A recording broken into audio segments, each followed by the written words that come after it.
Bueno, hola a todos y todas, ¿cómo están? Esta ya es la última ayudantía del curso. Bueno, les prometí un pequeño video que va a tener más o menos los temas más importantes al final para su prueba. Recuerden que parte todo desde lo que es el modelo ISLM, ¿cierto? Pasando ya por mercado del trabajo y terminando con la curva de Phillips, si no me equivoco. Y eso, bueno, el profe también subió el temario hace unos días. Así que, bueno, les traje esta pequeña guía que en verdad tiene un poco de todo, ¿ya? Esta guía yo se las voy a subir para que la tengan ahí también como material complementario y voy a realizar tres ejercicios, ¿sí? Yo no voy a realizar toda la guía tampoco para que ustedes también puedan aprovechen de ejercitar y repasar los contenidos. Obviamente si tienen cualquier duda, de hecho, en todas las ayudantes que me pueden escribir y yo feliz de ayudarles, ¿ya? Entonces... Traje acá, en total creo que son 10 ejercicios. Bueno, y hay comentes también por ahí entre medio. Vamos a hacer un ejercicio de modelo ISLM, vamos a hacer otro ejercicio de mercado del trabajo. em, y por último vamos a hacer un ejercicio respecto a Marshall Lerner, creo que se llama, sí. Eso vamos a ver ya como para finalizar. Entonces, vamos a partir ya con el primero. Y bueno, la idea es que ustedes también puedan hacerlo antes, porque estos ejercicios al final son un poco más introductorios, los ejercicios que el profe ya les subió a la guía, digamos, quizás pueden tener un nivel de dificultad más alto, pero para empezar y para empezar a entender un poco más los conceptos, eh, hagan esta guía que igual está bastante bien, ¿sí? Entonces vamos a empezar con el primero que dice, bueno, considera la siguiente economía, ¿cierto? Tenemos todo lo que ya hemos visto, digamos, a lo largo del curso, em, y al final nos pide, bueno, encontrar la ecuación de la curva IS, encontrar la ecuación de la curva LM y calcular el PIB de equilibrio y la tasa de interés de equilibrio. ¿Bien? Entonces, considerando esto, primero tenemos em, que encontrar el valor de I sub d, ¿cierto? I sub d.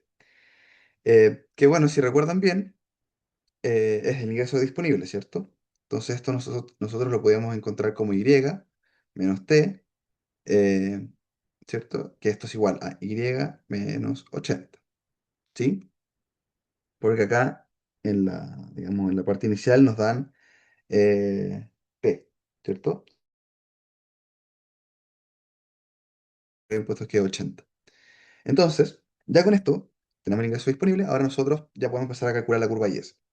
Podemos partir, ¿cierto? Primero encontrando lo que es el consumo, que en este caso sería 180, que si no me equivoco está acá, ¿cierto? 180 más 0,6 por I sub d, que el I sub d ya lo encontramos, así que podemos llegar y reemplazarlo. Entonces, 180 más 0,6 y menos 80. Entonces, esto nos va a quedar al final en 180, vamos a hacer, más 0,6y menos, esto es 48. Entonces nos va a quedar que esto es 132, si resto 180 menos 48, menos 48 más 0,6y. Bien, entonces ahí encontramos ese valor y este valor que también ya lo habíamos encontrado antes para poder reemplazarlo. Bien, entonces eh, ya tenemos las dos funciones, ¿cierto? Ahora la idea es encontrar el equilibrio del mercado de bienes. Entonces, ¿cómo encontramos ese equilibrio? Recuerden que el equilibrio de mercado de bienes lo encontramos con esta fórmula, y igual a c más i más g, que nos ha estado acompañando a lo largo del curso. Entonces, tenemos esto y ahora lo que nos queda es reemplazar, ¿cierto? Porque en el ejercicio nos están preguntando por encontrar la ecuación de la curva y s, ¿cierto? Entonces, para eso necesitamos encontrar y. Entonces, vamos con eso. Nos va a quedar y es igual a c, que eso ya lo habíamos encontrado antes, que es 132 más 0,6y más y que creo que acá nos lo dan, sí, 220, ahí lo llevo, reemplazo al tiro, 220 más 0,25, perfecto. 0,25y menos 1200y, ¿cierto? Y nos queda más g, que es 80. Entonces con esto ya podemos construir nuestra función. Entonces ahora tenemos que reemplazar. ¿Cómo hacemos esto? Bueno, podemos acá sacar algunos términos y si, digamos, despejamos, juntamos las letras, por ejemplo, las Y, los números, yo voy a dar el resultado directamente, pero ahí ustedes pueden hacer el desarrollo, digamos, más algebraico, ¿sí? Entonces, si hacemos esto, nos va a quedar, en un principio, nos va a quedar Y menos 0,85Y es igual a 432 menos 1200y, ¿sí? Entonces, ahora lo que nos queda es justamente esta parte de acá, simplificarla, que nos va a quedar en 0,15y igual a 432 menos 1200y. Entonces, y finalmente, em, si hacemos esta división, pasamos dividiendo el 0,15, nos va a quedar en 2880 menos 8000 por i. ¿Bien? Entonces con esto ya encontramos y. Y en consecuencia encontramos la curva IS. ¿Bien? Ahora, ¿qué nos piden? Em, Nos piden encontrar la curva LM.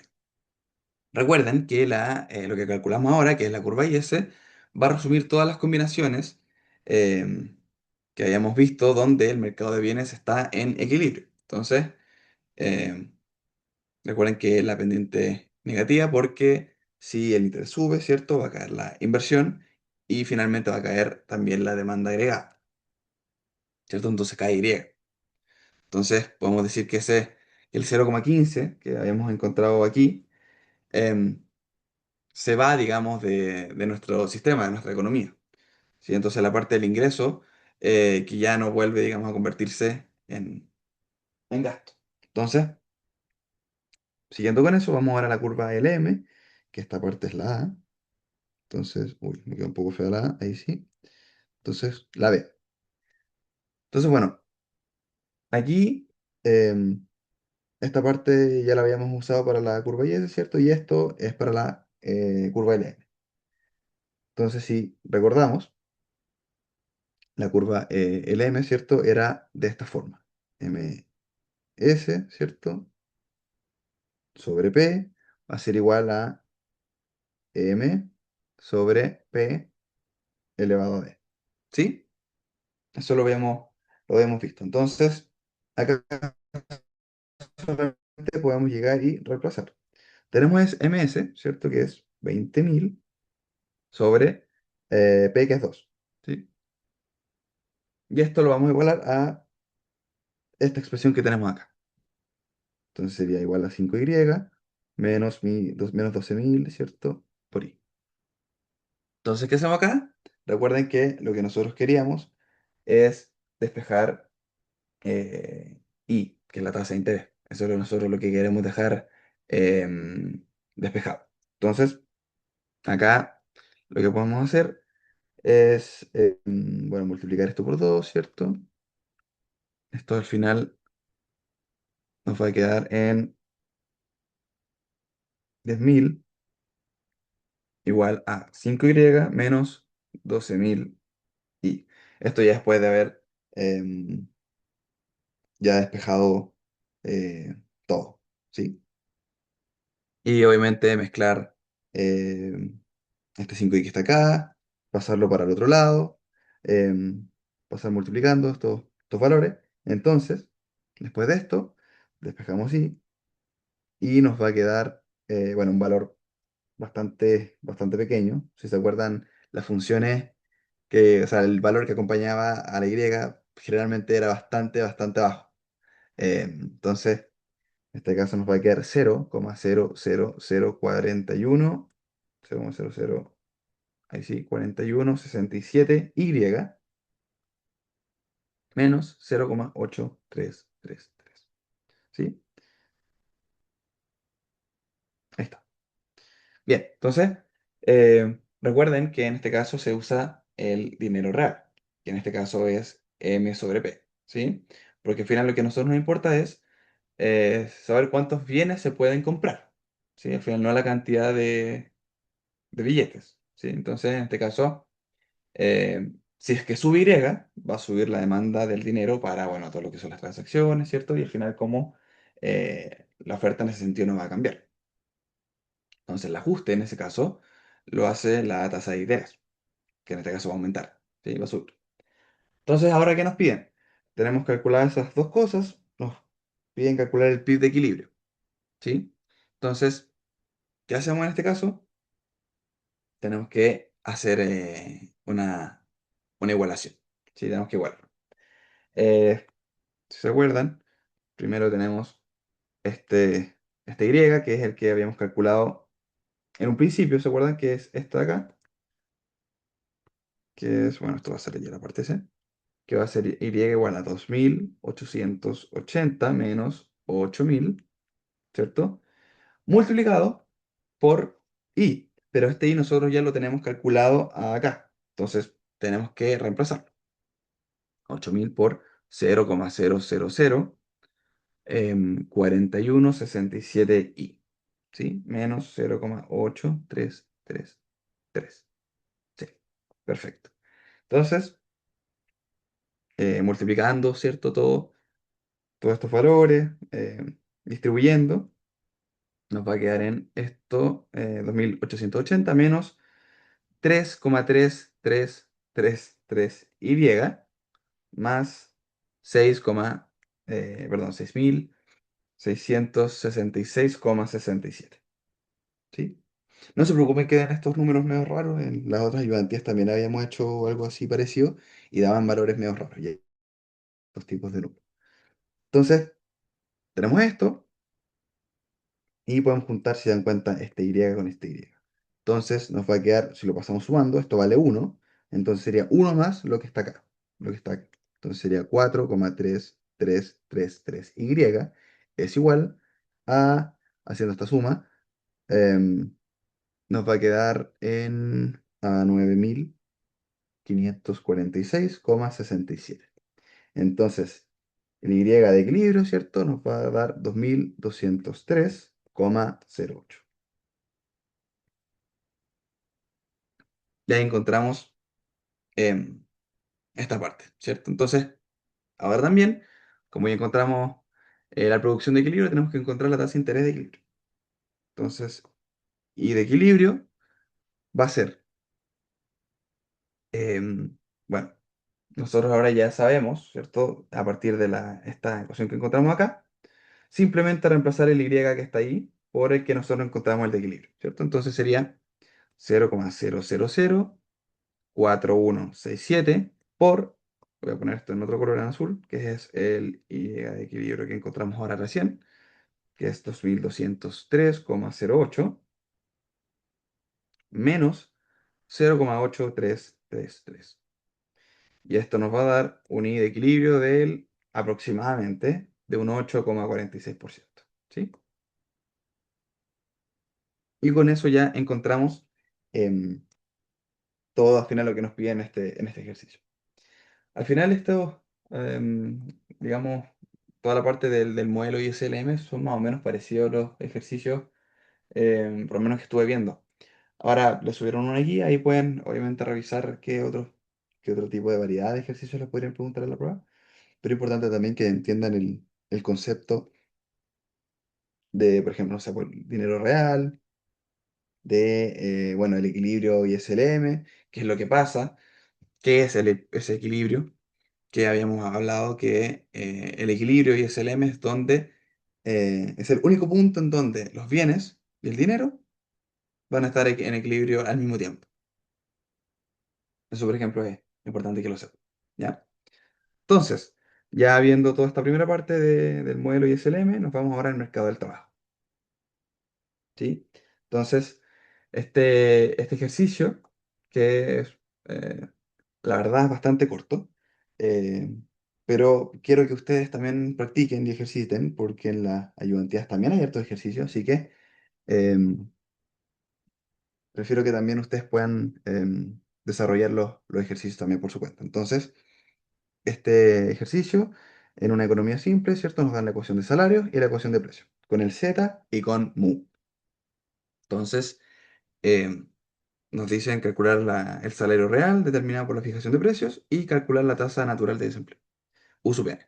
¿Sí? Entonces, bien, bueno, nos dan acá los enunciados y el primer paso, voy a poner acá, letra A sería salario real.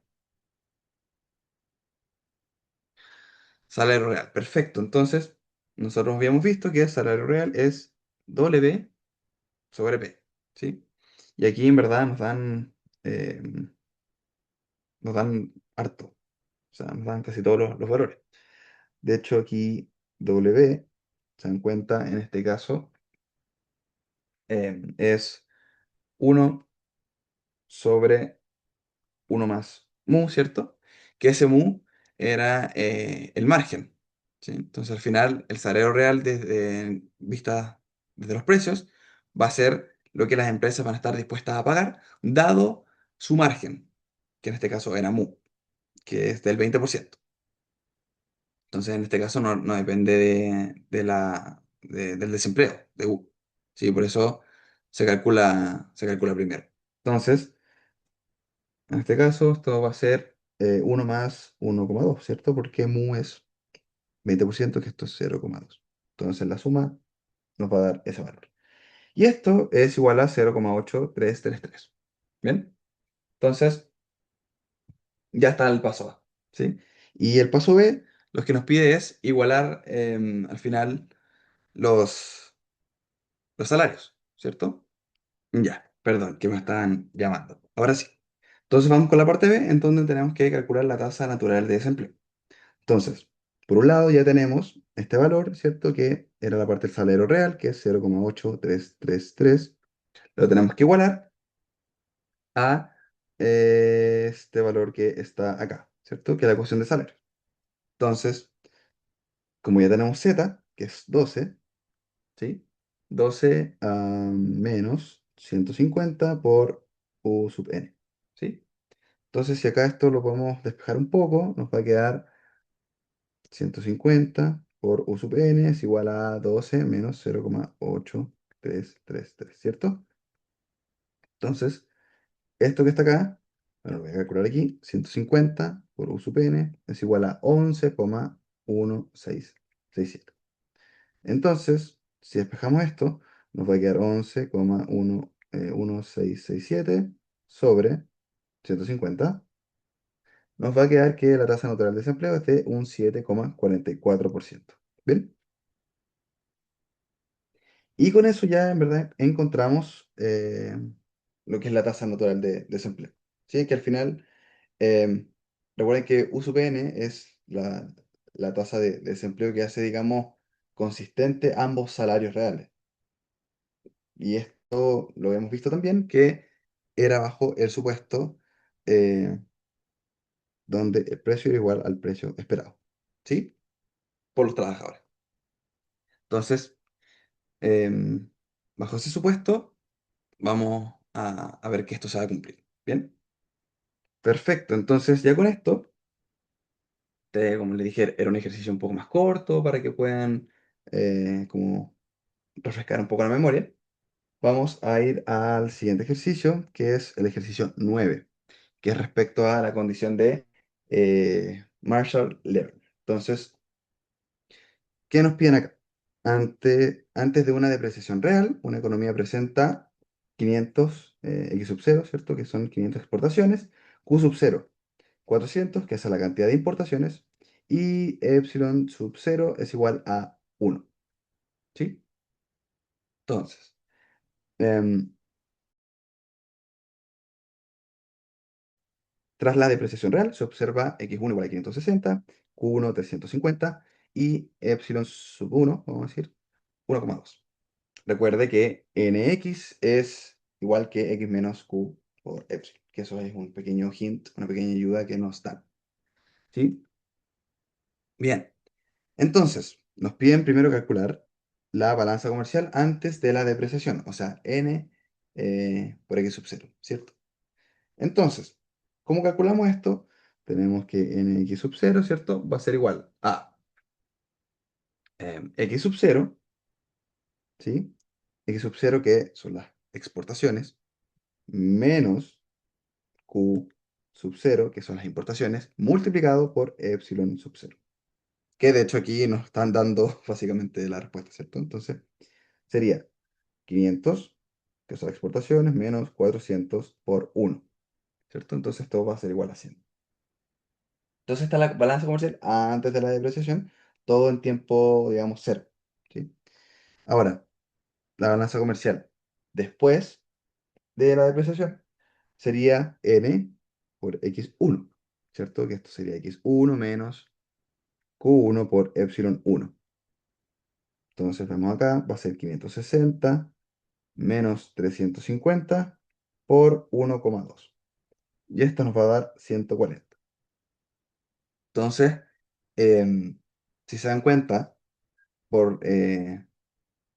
después de la depreciación, vemos que la balanza comercial en este caso es más alta. Entonces, ¿qué va a pasar ahora? Vamos a decir que en el paso C, ¿cierto? Dice que se cumple la condición de Marshall-Lerner. En este caso, vamos a decir que, como, vamos a decir que, como n de x1 es igual a 140, que es mayor a la condición inicial, que es n x sub 0, que es igual a 100, se va a cumplir, se cumple la condición de Marshall-Lerner. Perfecto. Súper. Entonces, recuerden que, ¿por qué se cumple? Bueno, porque como vemos, epsilon sube de 1 a 1,2, ¿cierto? Que eso es después de la depreciación real, ¿cierto? Entonces, ¿qué va a pasar? Al final la balanza comercial mejora en ese caso, ¿sí? Como ven, NX sube de 100 a 140. Entonces las exportaciones aumentaron de 500 a 560 y la cantidad importada disminuyó de 400 a 350. Entonces, esa, esa disminución en la, digamos, la cantidad de importaciones fue lo demasiado suficiente para que al final se pueda compensar cuál es como el encarecimiento de las importaciones por el mayor epsilon.